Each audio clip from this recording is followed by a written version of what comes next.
पूजा की विधि क्या है, कृपया अवश्य सुनिए जगत गुरु तत्वदर्शी संत रामपाल जी महाराज के अमृत वचन। इतना तो पुण्यात्माओं मानना पड़ेगा, इनका योगदान है इन महापुरुषों का,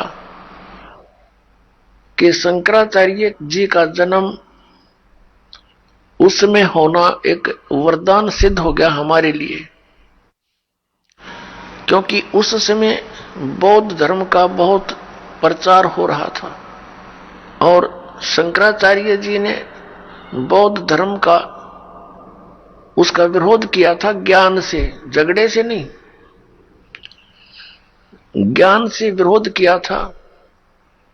और उसका परिणाम ये निकला कि आज तक भक्ति जीवित रही।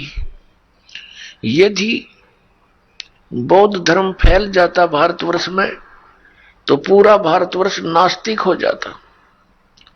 बौद्ध धर्म फैला चीन में, पूरा चीन नास्तिक हो गया। इसी प्रकार पुण्यात्मा, यदि उस समय ये पुण्यात्मा आदि शंकराचार्य जी नहीं आते तो आज हम राम का नाम भी नहीं लेते।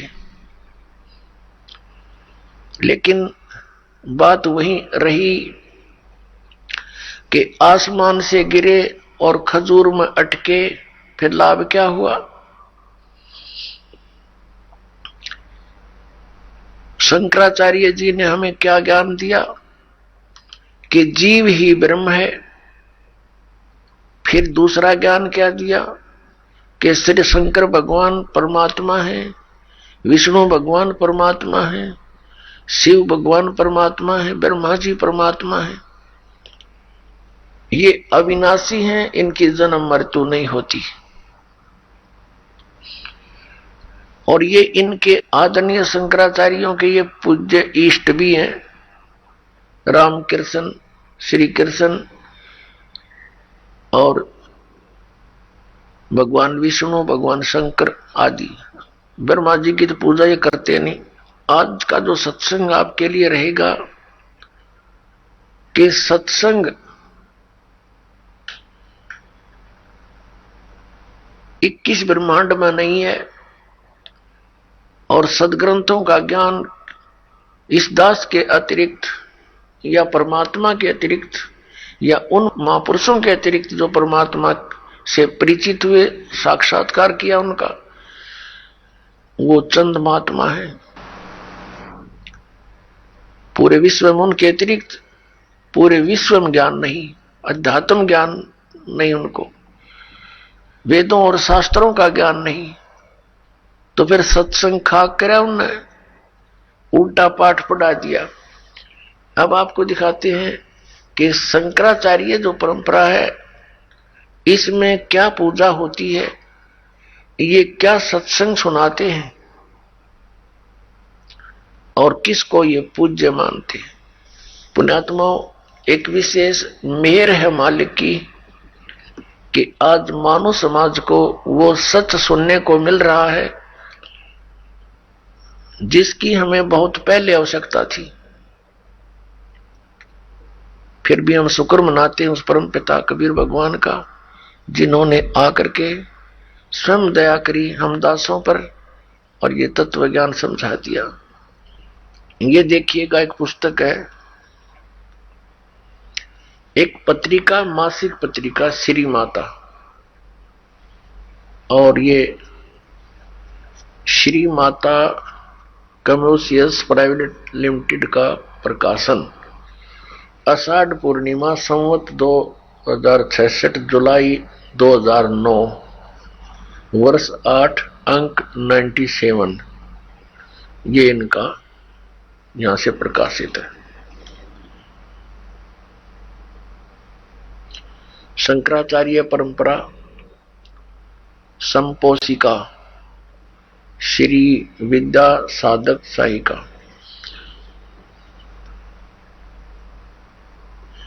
इसमें शंकराचार्य परंपरा यहां से शुरू होती है। नारायणम पदम भुवम वशिष्ठम शक्तिम च तत्पुत्र पराशरम च व्यासम सुकम गौड़ पदम महांतम गोविंद योगेंद्र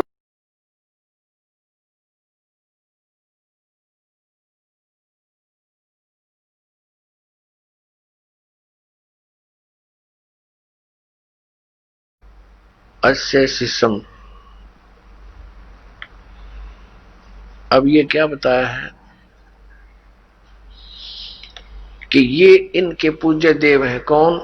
नारायण से शुरू होते हैं, नारायण। अच्छा, फिर इसके बाद वशिष्ठ जी, ब्रह्म ऋषि वशिष्ठ। वशिष्ठ जी के पुत्र हुए हैं श्री शक्ति देव, ये श्री शक्ति देव। और शक्ति जी के पुत्र हुए हैं श्री पराशर, इसको पराशर भी बोलते हैं, श्री पराशर जी। और पराशर के पुत्र हुए हैं श्री व्यास जी, भगवान वेद व्यास जी। और वेद व्यास जी के पुत्र हुए हैं सुखदेव जी। उसके बाद फिर ये श्री गौड़ पदाचार्य, श्री गोविंद भगवत पादाचार्य। और फिर ये इनके बाद हुए हैं श्री मद आज शंकराचार्य, आद्य शंकराचार्य। नारायण स आरंभाम शंकराचार्य मध्यम, ये न अपना। अच्छा, यहां से क्या है कि वर्तमान में अब ये शंकराचार्य हैं 4 मठों पर। श्री स्वरूपानंद जी, यह साफ नहीं दिखाई देते, ज्योतिष पीठाधीश्वर व द्वारका शारदा पीठाधीश्वर। और स्वामी श्री निशलानंद सरस्वती जी, पुरी गोवर्धन पीठाधीश्वर। और यह है श्री भारती तीर्थ जी, श्रृंगेरी पीठाधीश्वर। और इनके भगवान कौन है ये देखिएगा, पीछे देखना। ये नारायण यानी विष्णु जी, और ये श्री ब्रह्मा जी, और ये श्री शिव जी।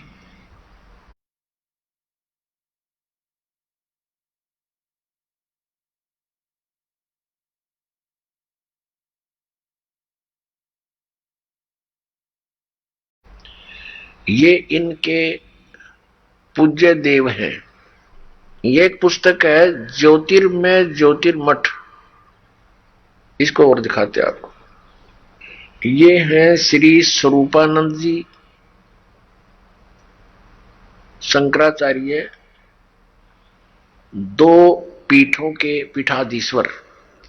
देखिए पूरा इसको।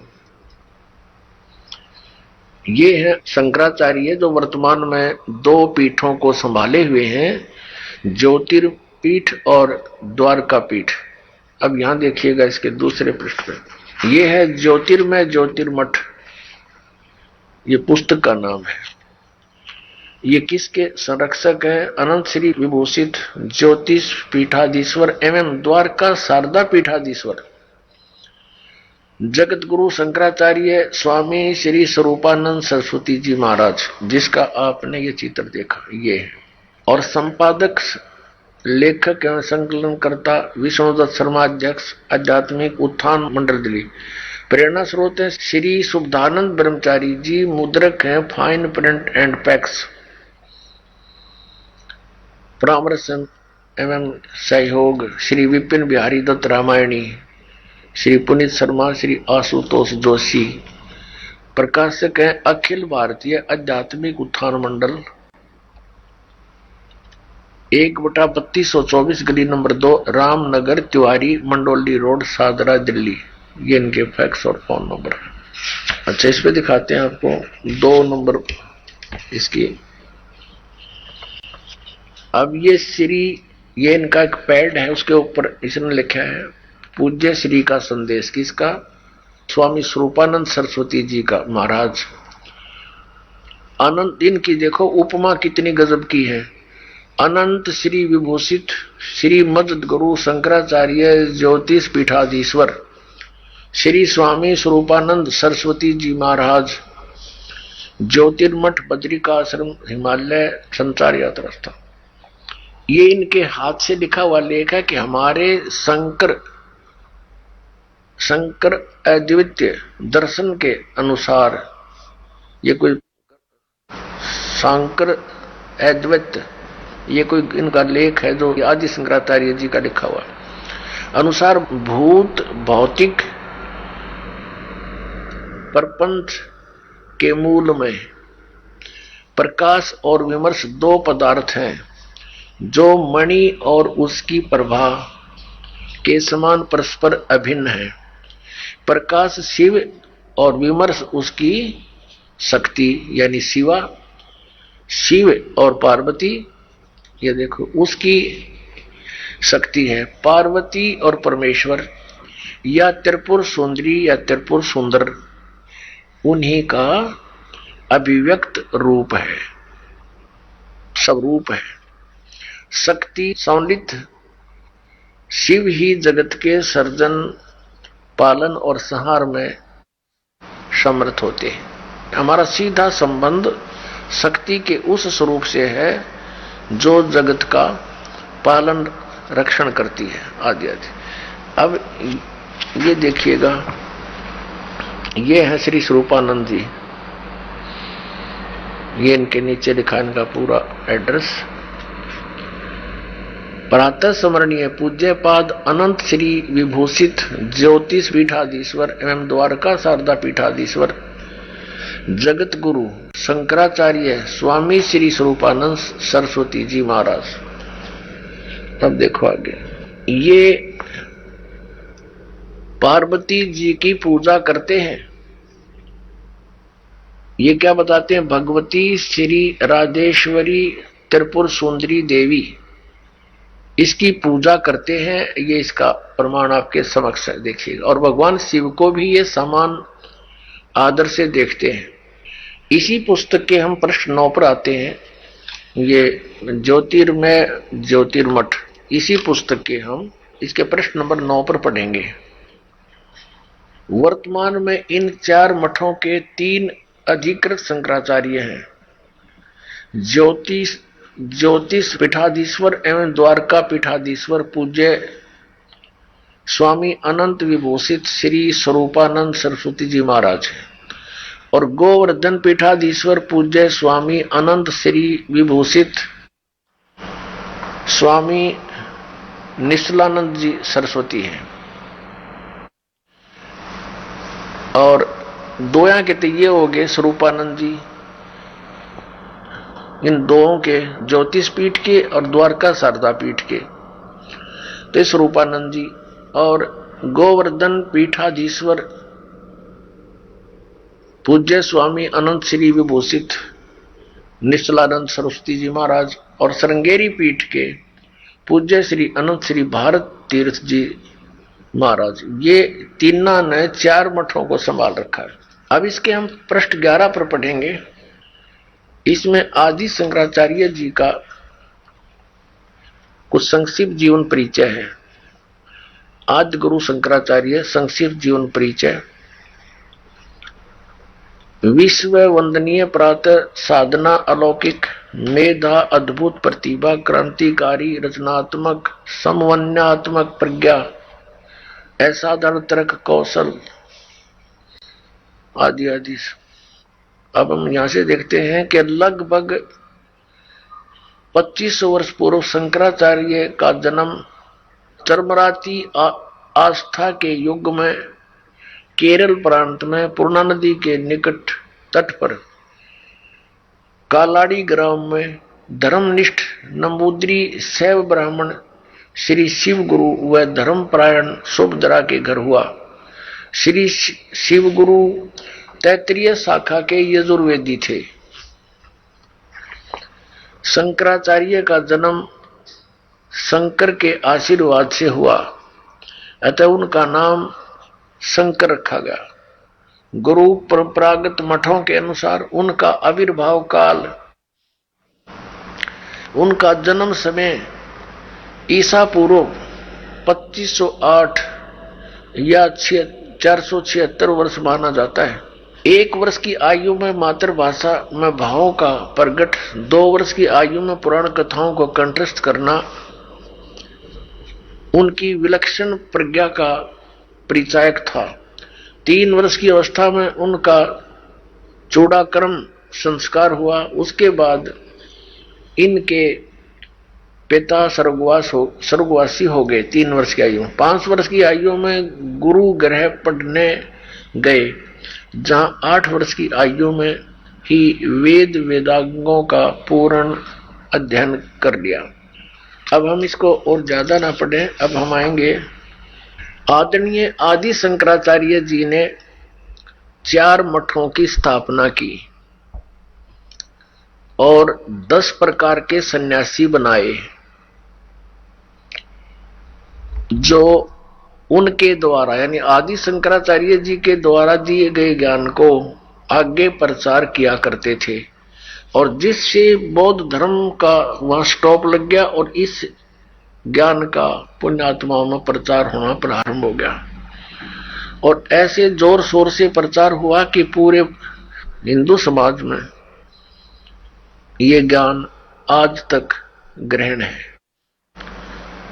अब आपको दिखाते हैं, आदि शंकराचार्य जी ने बहुत सारे ग्रंथ अपने अनुभव के बनाए। उनमें से एक है मठ आमनाय महाअनुशासनम। इसको दिखाते हैं आपको। ये है मठ आमनाय महाअनुशासनम, आदि श्री शंकराचार्य विरचितम। आदि शंकराचार्य जी द्वारा इसकी रचना की। ये है आदि शंकराचार्य। ये 32 वर्ष की उम्र में इनका देहांत हो गया था। और ये है 4 मठ। एक ये ज्योतिर्मठ, ये लिखा ज्योति, तो पूर्व हिमालय साइड में। और ये है शारदा द्वारका पीठ, शारदा द्वारका पीठ। और ये है श्रृंगेरी मठ। और ये है गोवर्धन मठ पुरी, जगन्नाथपुरी जिसको कहते हैं। और ये है ज्योतिर्मठ बद्री का आश्रम हिमालय। और ये स्थान दिखा रखा कालटी, जहां पर शंकराचार्य जी का जन्म हुआ, वहां भी इनके नाम से कोई मंदिर बना हुआ है। इसके प्रकाशक कौन है देखिएगा। ये है श्री काशी, ये प्रथम पुष्प, ये वहां लिखा गया इसमें। आज श्री शंकराचार्य विरचितम मठ आमनाय महानुशासनम, संपादित तथा भाषांतर करता है डॉक्टर कामेश्वर नाथ मिश्र, आचार्य अध्यक्ष संस्कृत विभाग, अध्यक्ष शब्द विद्या असंकाय, केंद्रीय उच्च तिब्बती शिक्षा संस्थान, सारनाथ, वाराणसी उत्तर प्रदेश। श्री काशी विद्वत परिषद न्यास, केदार घाट, वाराणसी। प्रकाशक है ये वही आपको दिखा। और यहाँ है, ये कहाँ से प्रिंट हुई है, Shri Mata कमर्शियस private limited B, 7/125, बागहाड़ा, Kedar घाट, वाराणसी। ये इतना दूर वहां से। अब इनके आपको दिखाते हैं कौन कौन से मठ हैं। अब इसमें देखिएगा प्रश्न नंबर 12 पे इसमें क्या कहा है, इसका ऊपर वर्णन चला आ रहा है। इसमें इन्होंने निर्णय दिया है कि मठों की संख्या, इस प्रकार ग्रंथ में मठों की कुल संख्या 7 बतलाई गई है, जिनमें 4 भारत के 4 दिगंतों में स्थापित किए गए थे और उनका कार्य क्षेत्र भी बतलाया गया है। वस्तुतः लौकिक व्यवहार के लिए यही 4 मठ द्वारका शारदा पीठ, गोवर्धन ज्योतिष पीठ एवं श्रृंगेरी सम्मत है। शेष 3 मठ वैज्ञानिक विग्रह श्लोक नंबर 39 परिभाषित है। इनकी विग्रह कल्पना केवल विज्ञानात्मक है, भावनात्मक है, अर्थात यदि किसी मुमुक्षु को किसी सद्गुरु आचार्य की शरण नहीं मिल पाई तो वे वह निर्देशानुसार अपने गुरु तथा पीठ की भावना करके मोक्ष मार्गी हो जाते। लौकिकी सत्ता न होने के कारण वे सुमेरु स्वात्मा एवं निष्कल आमना के आचार्य, योगपट और ब्रह्मचारी के नामों की निरुक्तियां नहीं हैं। अब यहाँ पूर्वोक्त चारों मठों की स्थिति और क्षेत्र तो भूतल पर बतलाए गए हैं और भारत के चारों भागों में अवस्थित हैं। ऊर्ध्व दिशा तो ऊपर है, ऊर्ध्व ऊपर, आकाश में स्वर्ग अथवा अन्य लोकों में यह मठ नहीं हो सकता। गंधर्व नगर अथवा आकाश महल की भांति यदि हो भी सकता है तो केवल भावना लोक में, भूलोक में नहीं। इसी प्रकार चारों मठों के ऋग्वेद, यजुर्वेद आदि 4 वेद बतलाए, अथर्ववेद और सामवेद गए हैं। ऊर्ध्व आमनाय सुमेरु पीठ के लिए निर्धारित वेद सूक्ष्म वेद श्लोक नंबर 42 है और चारों वेदों के अतिरिक्त इस नाम का कोई वेद सनातनी जगत में नहीं है। अब इसका कहने का भाव यह है कि जैसे 4 वेद हैं और एक पुस्तक है, ये मठामनय महानुशासनम, इसके श्लोक नंबर 42 में एक सूक्ष्म वेद का भी जिक्र है, पर लेखक अनुवादकर्ता कह रहा है कि ये तो कहीं और ही हो सकता है, हमारे सनातनी जगत में केवल 4 ही वेद हैं। अब हम आगे आते हैं। अब इन चारों मठों पर पूरे हिंदू धर्म को ज्ञान दिया जाता है और जो आदि शंकराचार्य जी के द्वारा स्थापित हैं, उनके द्वारा दिया गया ज्ञान है। वो किन किन मठों में कौन से वेद का पाठ होता है और कौन से देवी देवता की पूजा होती है, ये वर्णन दिखाते हैं। देखिएगा, पुस्तक वही है, पुस्तक ये वही चल रही है, मठ आमनाय महानुशासनम, पृष्ठ नंबर 33 पर शारदा मठामनाय, ये शारदा मठ के विषय में है। इसमें क्या बताया है? आदि शंकराचार्य द्वारा स्थापित पहला आमनाय पश्चिम दिशा में है, जिसको शारदा मठ कहा जाता है।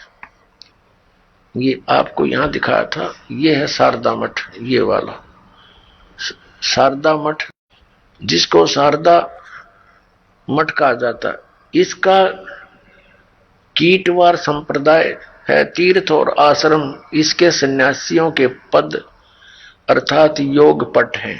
अच्छा, अक्षेत्र देवता देवी और प्रथम आचार्य यहां लिखे इसके बारे में।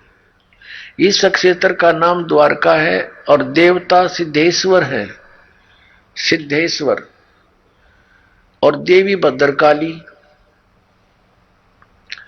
है तथा आदि आचार्य विश्व रूप सुरेश्वर आचार्य, ये प्रथम थे जो उन्होंने स्थापित किए, सुरेश्वर आचार्य। और इसमें देखना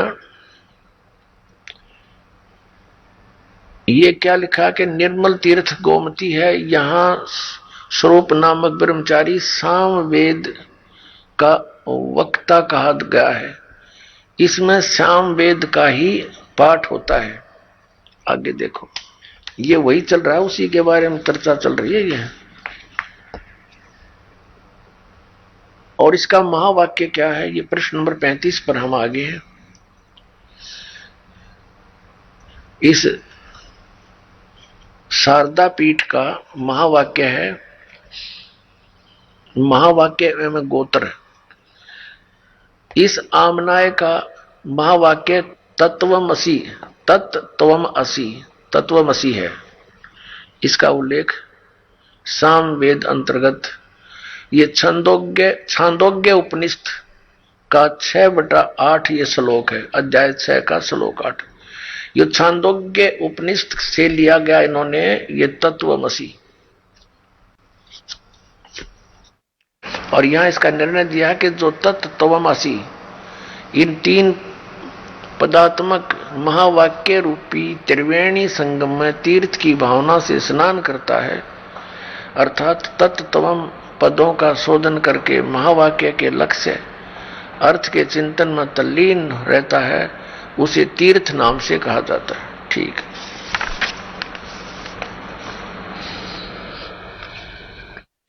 अब ये है गोवर्धन मठ आमनाए।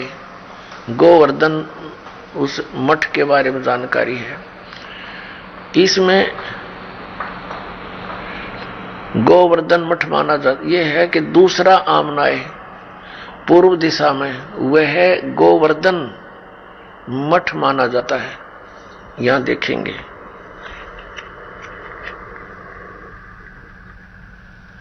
ये है गोवर्धन मठ, यानी पुरी गोवर्धन मठ जगन्नाथपुरी में। दूसरा आमनाय पूर्व दिशा का है, वह है गोवर्धन मठ माना जाता है। संप्रदाय भोगवार है और वन और आरण्य इसके सन्यासियों के पद योगपट है। अब इसमें क्या है, इसका भगवान कौन है? इसका क्षेत्र पुरुषोत्तम है और भगवान जगन्नाथ इसके देवता हैं और देवी विमला है, आचार्यों के ये नाम है। और इसका जो महावाक्य क्या है, यहां पर महावाक्य प्रज्ञानम ब्रह्म, और ये ऐत्रेय उपनिषद का है 5/3। ये यहां से लिया है इन्होंने ये मंत्र जाप करण का। और यहां पर हम देख रहे हैं 38 पृष्ठ पे है। इस मठ के ब्रह्मचारी के लिए ऋग्वेद का ही पठन स्वाध्याय बतलाया गया है और गोत्र का नाम काश्यप है। इसमें गोवर्धन पीठ में ये ऋग्वेद पढ़ते हैं और नहीं।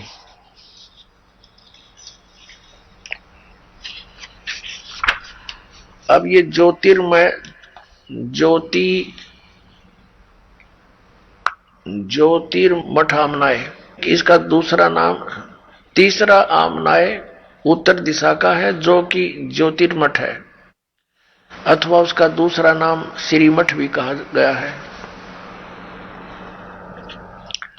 बद्री का आश्रम इसका क्षेत्र है। भगवान नारायण देवता है और देवी पूर्णागिरी जी है, पूर्णागिरी है। और तोटक आचार्य इसके प्रथम आचार्य कहे गए। और यहां इनका महावाक्य क्या है, अयम आत्मा ब्रह्म, ये मांडुक्य के उपनिषद का दूसरे अध्याय से लिया गया है, दूसरा श्लोक है। यह आत्मा ब्रह्म है, क्लियर कर दिया। अब देखते जाना इनके कारनामे, करामात। आनंद नामक ब्रह्मचारी अथर्ववेद का उपदेशक होता है। अब चौथा देखो, यह है प्रश्न नंबर 44 पर। और श्रृंगेरी मठ आमनाय, ये चौथा है। चौथा दक्षिण दिशा में अवस्थित आमनाय है। मठ का नाम श्रृंगेरी है, संप्रदाय भूरीवार है और गोत्र भूर्भुव है। इसमें सरस्वती आदि सन्यासी रहते हैं। रामेश्वर नामक क्षेत्र है। भगवान आदि वाराह है, आदि वाराह इसका देवता है। और इस मठ की देवी कामाक्षी हैं। और इनका महावाक्य क्या है, यजुर्वेद यहां पढ़ा जाता है।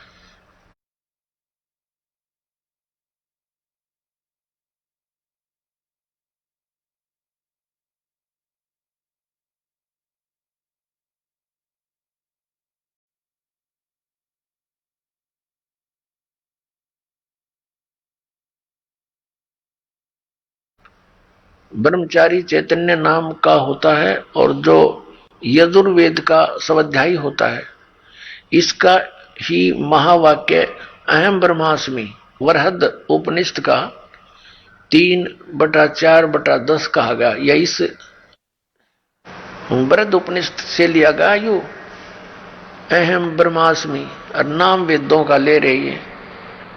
अब इन शंकराचार्यों द्वारा कैसा ज्ञान दिया जाता है, थोड़ी सी एक झलक दिखाते हैं। ये पुस्तक है हिमालय तीर्थ,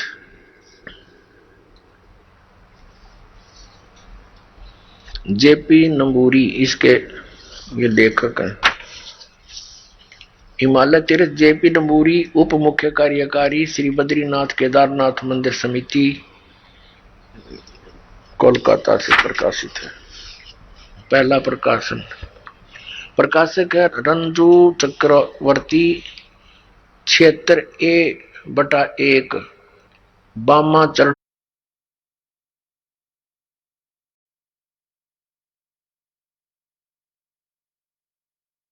राय road, Calcutta. Mudragiri print services, Calcutta. ये ऐसे अब आपको दिखाते हैं इसके। ये देखिएगा, ये पृष्ठ नंबर 42 पर हिमालय तीर्थ शंकराचार्य, ये शिव रहस्य नामक कोई पुस्तक है। बौद्ध मीमांसक मंत्र अर्थात कलयुग के 3000 वर्ष व्यतीत होने पर बौद्ध मीमांसकों के मत पर विजय प्राप्ति के लिए शंकर यति के रूप में आविर्भूत होंगे। आविर्भूत यानी कलयुग जब 3000 वर्ष बीत जाएगा तब शंकराचार्य का जन्म होगा, और उनका जन्म ऐसे ही हुआ 3000 वर्ष बीत जाने पर। अब इसमें कथा दिखाते हैं आपको, हमारे शंकराचार्य जी हमें क्या कथा सुनाते हैं, कैसा ज्ञान देते हैं। यह एक कथा सिंपल सी लेंगे, ज्यादा इतना समय नहीं हम वेस्ट करेंगे। देखना, ये पृष्ठ नंबर 19 पे एक कथा सुनाई है इन्होंने इन तीर्थों के बारे में। ये तीर्थ कैसे बने, ये हिमालय तीर्थ पुस्तक है।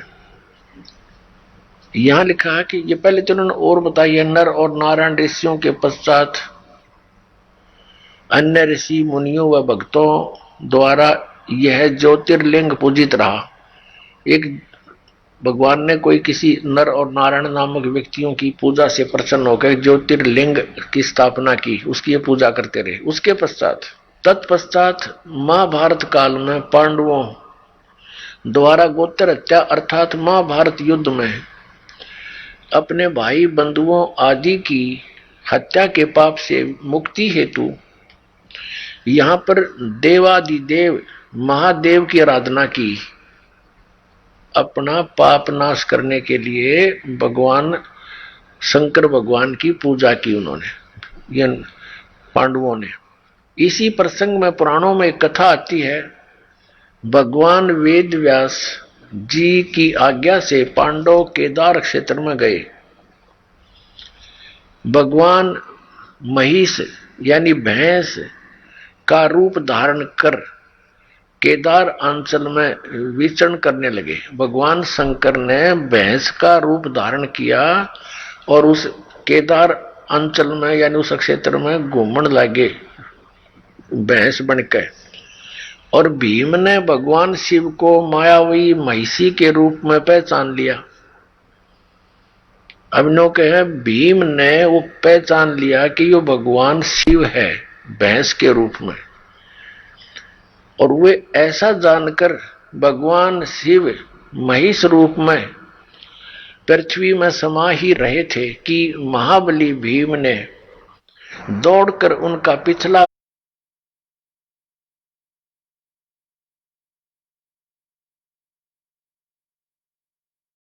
भाग पकड़ दिया। पांडवों की भक्ति एवं विश्वास को देखकर भगवान शिव ने उन्हें साक्षात दर्शन दिए। गुरु हत्या पाप के फलस्वरूप प्रायश्चित के रूप में भीम द्वारा पकड़े गए पृष्ठ भाग की पूजा अर्चना का आदेश देकर वहीं अंतर्ध्यान हो गए।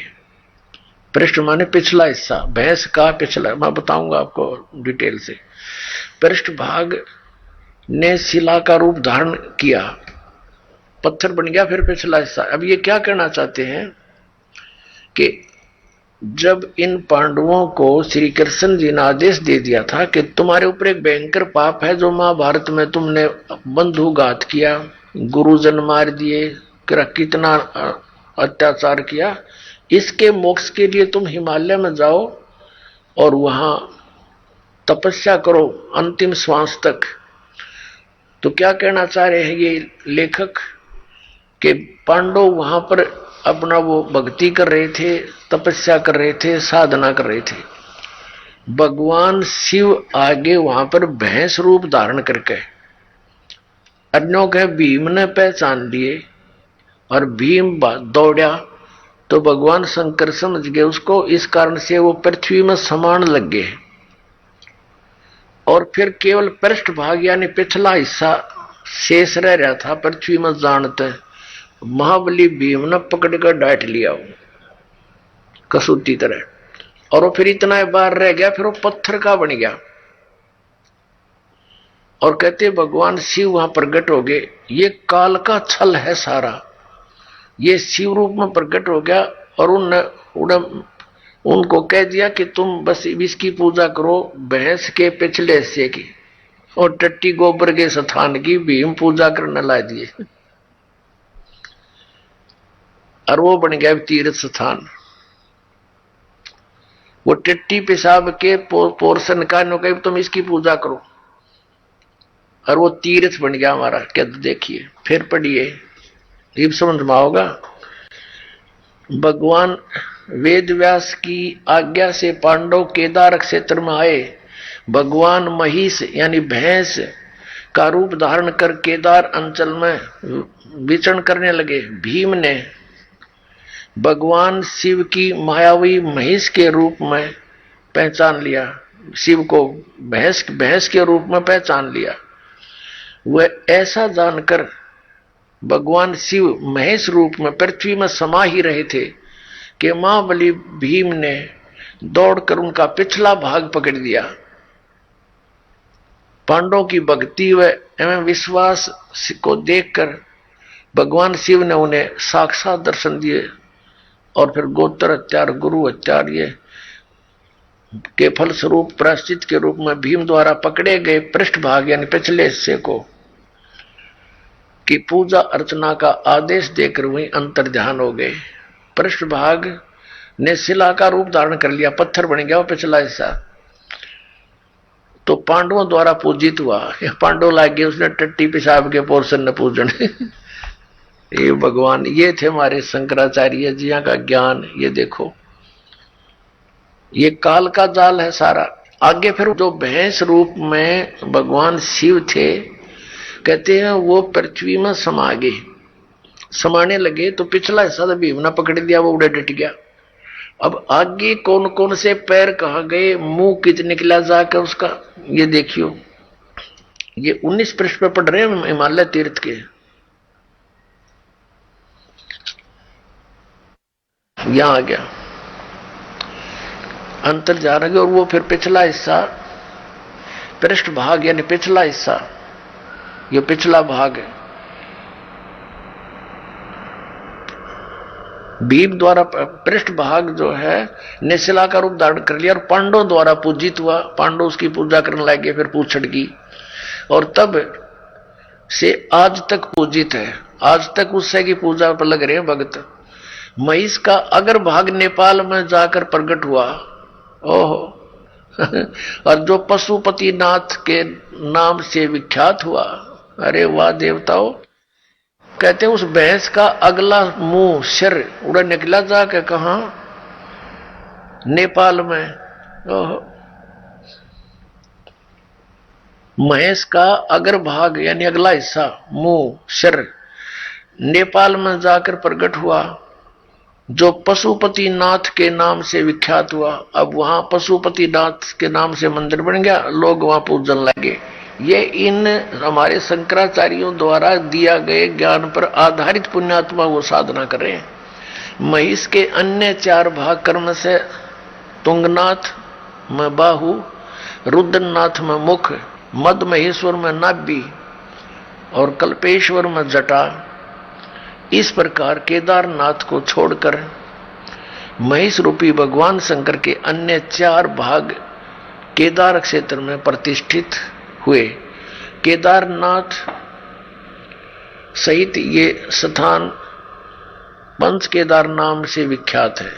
अब देखो नेपाल में पहुंच गया अग्रभाग, महेश का अग्रभाग नेपाल में अगला हिस्सा, और बाकी ये सारे भारत में रह गए।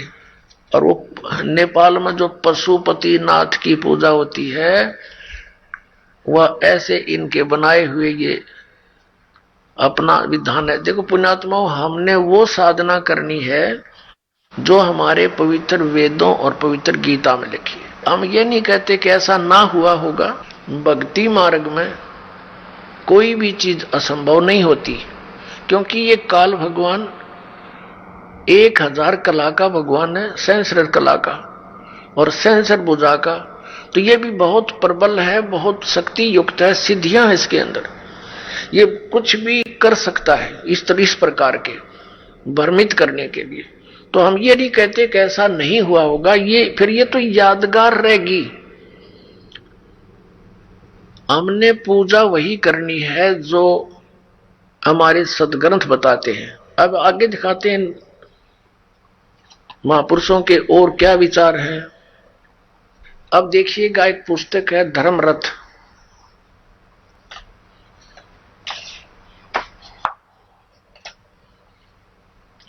और ये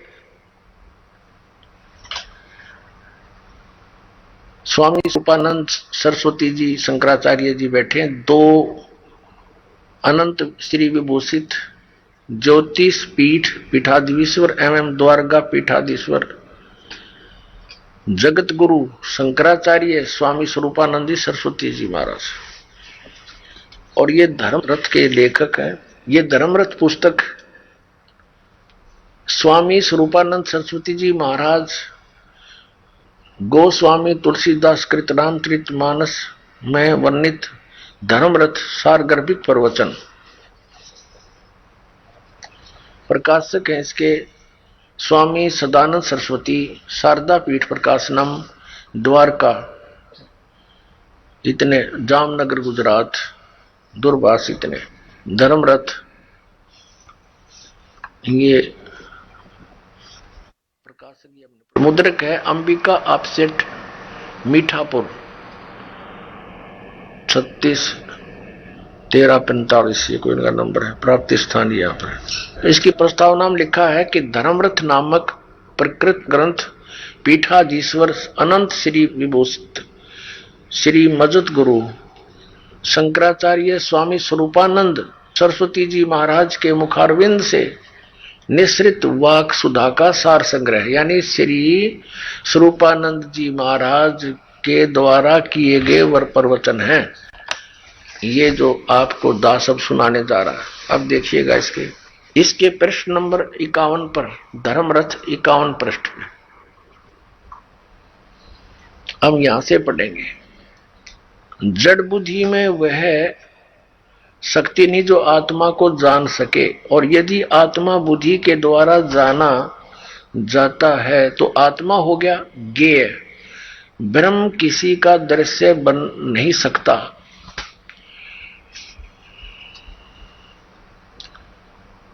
दृश्य नहीं बन सकता, तो फिर बुद्धि ब्रह्म को कैसे जान सकती है? यह प्रश्न बना रहता है,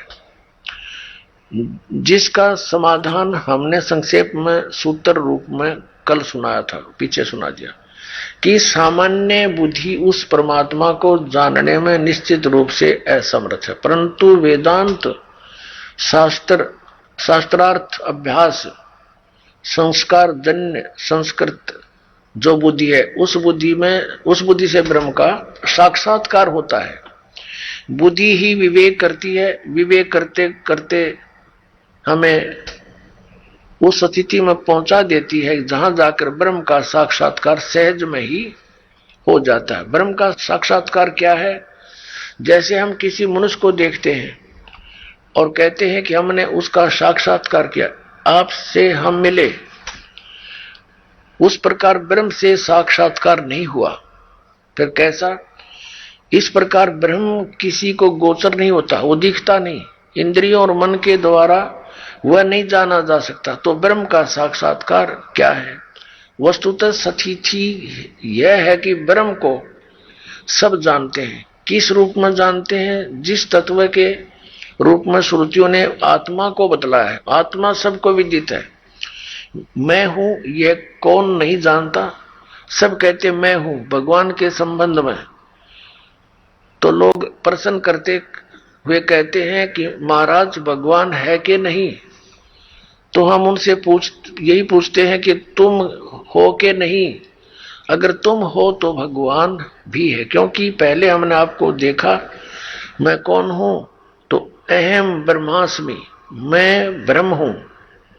इस बात का सभी को ज्ञान है, मैं हूं। अब यहां देखते हैं, हम शरीर को जान रहे हैं तो इसका अर्थ यह हुआ कि शरीर हमसे पृथक है। ये ज्ञान दे रहे हैं स्वरूपानंद जी। इस प्रकार प्राण को हम जानते हैं। शरीर को संचालित करने वाली शक्ति जो है वह प्राण है। प्राण भी हमसे पृथक है। जो मन को जानते हैं, मन भी हमसे पृथक है। महात्मा लोग बतलाते हैं समाधि की विधि, कैसे समाधि लगाई जाए, कैसे आत्म दर्शन किया जाए। तो यह बताते हैं कि पहले स्थिर आसन से बैठ जाएं, शांतिपूर्वक थोड़ी देर स्थिर बैठे रहने पर अपने आप अपने को शरीर मालूम पड़ने लगेगा। मन से यह शरीर है, तो शरीर जिस समय हमारा ध्येय बन जाए, समझ लेना चाहिए हम शरीर से अलग हो गए। फिर मन है, ये आएगा कि इस शरीर को चलाने वाला, हाथ पैर उठाने वाला, रखने वाला मैं हूं। तो हम प्राण में चले गए, प्राण के साथ हम एक हो गए। उस प्राण में दृष्टि केंद्रित कर दिया तो थोड़ी देर तक प्राण में दृष्टि केंद्रित करने पर प्राण भी आत्मा से पृथक प्रतीत होने लगेगा। फिर हमको लगेगा कि इस प्राण को भी हम प्रेरित करने मैं हूं। तो इस प्रकार अर्थ यह है कि हम मन के साथ जुड़ गए, उस मन को भी देखने लग जाए, मन में भी अपनी दृष्टि केंद्रित कर दी जाए तो मन भी अपनी आत्मा से पृथक होने लगेगा। फिर यह मन में विचार आएगा कि यह संकलात्मक विकलात्मक प्रेरित करने वाला निश्चय करता मैं हूं। तो इसका अर्थ यह हुआ कि हम बुद्धि के साथ तादम अपन्न हो गए, यानी उसके जैसे हो गए। तब हम बुद्धि में दृष्टि को केंद्रित कर दें तो बुद्धि भी अपने आप पृथक प्रतीत होने लगी। जहां शरीर, प्राण यानी श्वास, मन, बुद्धि, इन सब को अपनी आत्मा से अलग किया तो ये जो झूठा मैं, इसको हम अहंकार कहते हैं, जड़ चेतन की ग्रंथि कहते हैं, यह मैं समाप्त हो जाएगी। इसके समाप्त होते ही शून्य का अनुभव होगा। परंतु इस शून्य का अनुभव कौन कर रहा है?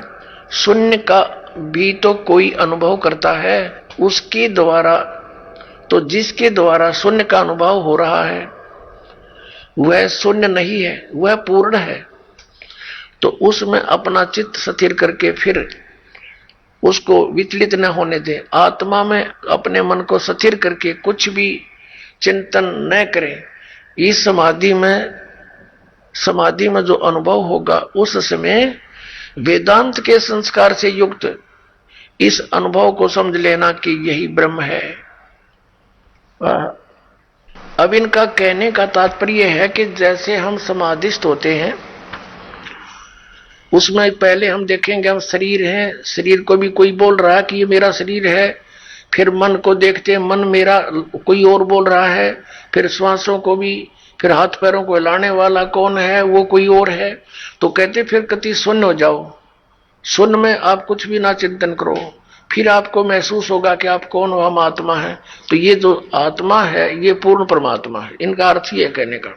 इसको ये देखिएगा, आखिर इन्होंने 56 पृष्ठ पर स्पष्ट कर दिया इसको कि अब देखो, जिसने परम ब्रह्म को जान लिया उसने जितना भी संसार का सुख है वह सब प्राप्त कर लिया, शेष कुछ नहीं है। ऐसी स्थिति उसकी हो जाती है। सत्यम ज्ञानमंतम ब्रह्म, अब यहां आते हैं। निवृत्ति में हम अपौर से वेद वाणी से सुनते हैं कि ब्रह्म सत्य है। ये वेद वाणी को अपौर से मानते हैं, किसी मनुष्य के द्वारा नहीं बोली गई, ठीक है। उस ब्रह्म सत्य है, ज्ञान है, अनंत है, वह अंतःकरण में ही अवस्थित है। तो हमारे मन में उसके अस्तित्व के संबंध में जो संदेह है उसकी निवृत्ति उस ज्ञान से हो जाती है। 4 महावाक्य हमारे वेदों में बतलाए गए, ये वेदों के नहीं, इन्होंने बल्कि उपनिषदों से ले रखे। 4 महावाक्य हमारे वेदों में बतलाए गए, जिनमें अथर्ववेद का महावाक्य अयम आत्मा ब्रह्म। आइए अब हम उन श्रद्धालुओं के अनुभव जानते हैं जो जगत गुरु तत्वदर्शी संत रामपाल जी महाराज जी से दीक्षा प्राप्त कर चुके हैं तथा उनके द्वारा बताए गए भक्ति मार्ग पर चल रहे हैं। नमस्कार सर। नमस्कार सर। सर क्या नाम है आपका? सर मेरा नाम राहुल मणि है जी। राहुल जी आप कहाँ से हैं? सर मैं जिला सहारनपुर से बिलोंग करता हूँ जी, और सहारनपुर का निवासी हूँ जी, मूल निवासी सहारनपुर का हूँ जी। राहुल जी, संत रामपाल जी महाराज से नाम दीक्षा आपने कब ली? 2 तारीख 6 महीना 2014 में ली है जी, संत रामपाल जी महाराज जी से उपदेश जी।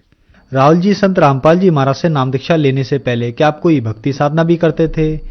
जी सर, पहले मैं साधना करता था जी। हमारी जो परिवार के हमारे जो सगे बाबा जी है, सेवाराम जी गुरु जी के नाम से उनको जानते हैं जी गांव वाले, तो उनके द्वारा बताई हुई कबीर साहिब की हम साधना करते थे जी। और फिर वो थोड़ा सा रविदास के बारे में भी हमें साधना बताते थे, तो उन साधनाओं से मतलब हमें संतुष्टि नहीं हो पाई जी। फिर मैं निरंकारी मिशन में गया जी। निरंकारी मिशन में थोड़ा सा देखा मैंने, 2 साल रह गए, वहां पर भी मुझे कोई संतुष्टि नहीं हुई जी, क्योंकि ये आत्मा परमात्मा को हर समय खोजने में लगे। हनुमान जी की साधना करी है जी, और हनुमान जी की साधना मैंने 6-7 साल लगातार करी है जी, और बड़े तन मन धन से साधना करी है जी हनुमान जी की। सर जी, जब मैं बालाजी की साधना किया करता था तो सहारनपुर से मैं बाइक से कई बार बालाजी के दर्शन करने के लिए राजस्थान तक गया हूं, और उन्होंने मुझे कई बार दर्शन भी दिए हैं। तो हनुमान जी की साधना करते करते कई साल तक हुए, तो हमें किसी भी तरह का कोई लाभ नहीं मिला जी। सर फिर आप संत रामपाल जी महाराज की शरण में कैसे आए? सर मैं संत रामपाल जी महाराज जी के शरण में इस प्रकार आया कि मैं सहारनपुर में रेंट के मकान में रहा करता था। तो हमारे पड़ोसी है एक अरुण भगत जी। मैंने बोल दिया कि चलो भाई ठीक है अरुण भगत जी, मैं आपके साथ चल पड़ता हूँ और देख लेते हैं चल के, अगर मुझे अच्छा लगेगा तो मैं उपदेश ले लूंगा, नहीं लगा तो मैं वापस आ जाऊंगा, कोई दिक्कत नहीं। तो जी वहां पर मैं आश्रम के अंदर गया, मुझे बिल्कुल सब कुछ अच्छा लगा जी, और मैंने सबसे पहले मैंने उपदेश ही लिया जी। बाद में फिर संत रामपाल महाराज जी के दर्शन हुए जी, फिर हम इस प्रकार हमने उपदेश लिया जी, और हम फिर घर पर आए जी। सर संत रामपाल जी महाराज से नाम दीक्षा लेने के बाद आपको क्या लाभ प्राप्त हुए? हाँ जी सर, सबसे पहले तो संत रामपाल जी महाराज जी से उपदेश लेने के बाद तो मेरी आर्थिक स्थिति बहुत बढ़िया हुई जी। उससे पहले तो हमारी आर्थिक स्थिति बहुत वीकली थी, और जो मेरी पत्नी है उन्होंने चैलेंज मुझे किया था कि भाई अगर मैं संत रामपाल दास जी महाराज जी से उपदेश जब ले सकती हूँ अगर संत रामपाल दास जी महाराज मेरा मकान बना दे। तो संत रामपाल दास जी महाराज जी ने सबसे पहले तो हमारा मकान बनाया जी। उसके बाद फिर मेरी जो पत्नी है, 2 बेटी है हमारे पास में, और बेटा नहीं था जी। और जो मेरी पत्नी है वो मेरी बहन के साथ में या मेरी माता के साथ में इधर उधर जाया करती थी, जैसा किसी झाड़ फूंक होते हैं उनसे पूछने के लिए साधु संतों के पास जाया करती थी कि बेटे प्राप्ति के लिए जी। तो कहीं से भी उसको संतुष्टि नहीं हुई जी, बेटे प्राप्ति नहीं हुई जी। तो एक दिन मैं बरवाला आश्रम में गया हुआ था, और उस समय जब मैं संत रामपाल जी महाराज जी के दर्शन कर रहा था जी, उस समय मैंने मन ही मन में प्रार्थना करी कि हे परमात्मा दया करना मालिक, पत्नी दुखी है। तो मालिक ने सुनी है जी, और एक संतान प्राप्त हुई है जी, बेटा बिल्कुल हष्टपुष्ट है जी, बिल्कुल जी, आज 5 साल का हो गया है जी। और एक दिन वो घर के आंगन में खेल रहा था जी, ऊपर छत पे चले गया जी खेलता खेलता, और छत से नीचे फर्श पे गिर गया जी, और फर्श पे गिर के उसको जरा सी भी खरोच नहीं आई जी बच्चे पे जी, बिल्कुल भी। तो सबसे बड़ा तो हमें ये लाभ मिला जी। उसके बाद एक बार मैं देहरादून में काम कर रहा था जी, तो देहरादून में काम करते समय जो इलेक्ट्रिक जो बोर्ड होते हैं, उन बोर्ड के अंदर एक मशीन होती है जिसको सप्लाई बोलते हैं जी।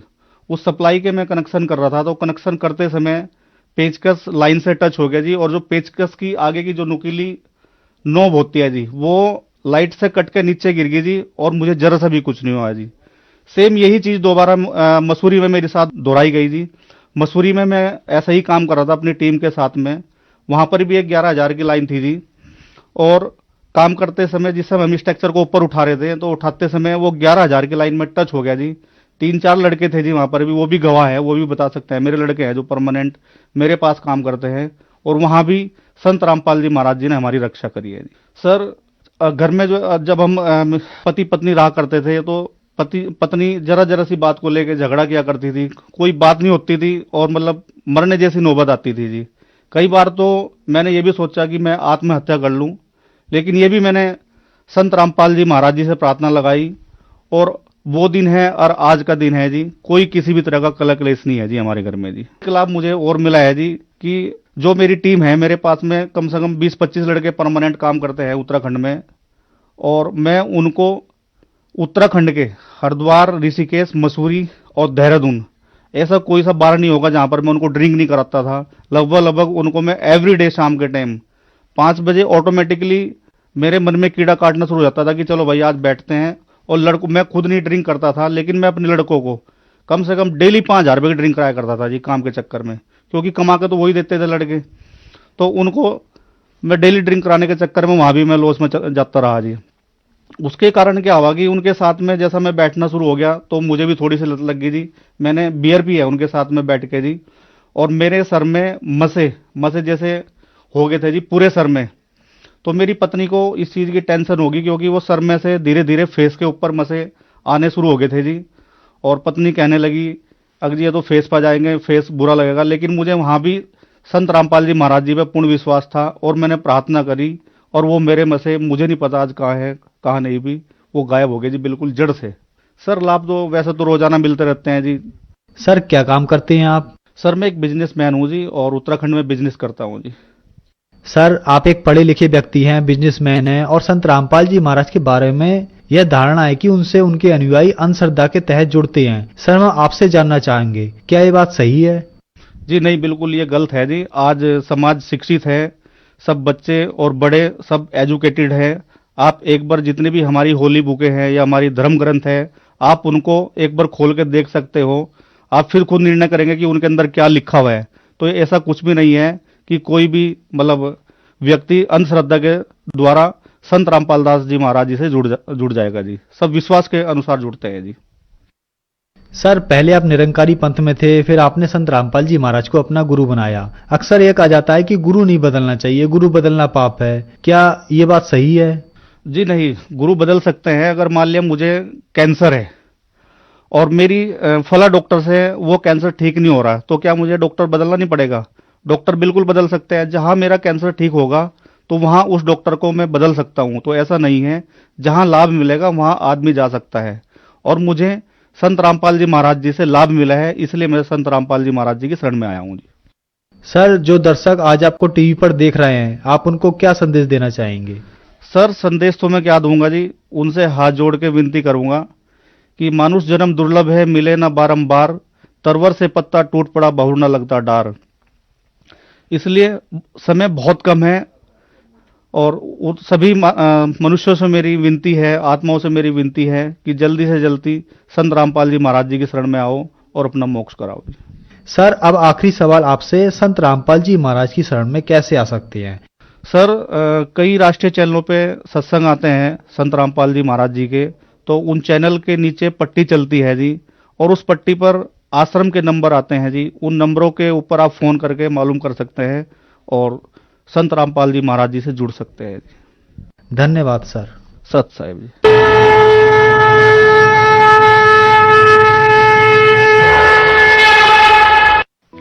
आप सुन रहे थे